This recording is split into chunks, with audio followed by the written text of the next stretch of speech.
Hello everyone, today I'm going to show you how to fix Roblox not launching on your Windows 10 or 11. Make sure to watch the video until the end, not to miss any important details, like and subscribe. So first of all, you're going to close it, and if it's not opening, then basically you're going to start by restarting the computer to disable any background running applications.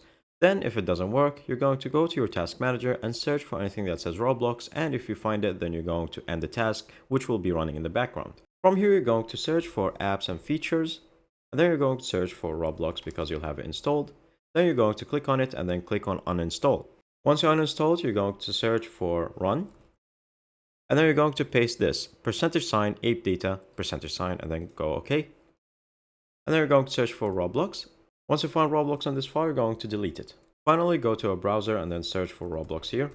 And then once you find the Roblox official website, you're going to search for the download and then download the Windows app, which will install for you the launcher. And then once you download the launcher and try to run a game, hopefully that will work. Thank you guys for watching. See you next time. Bye bye.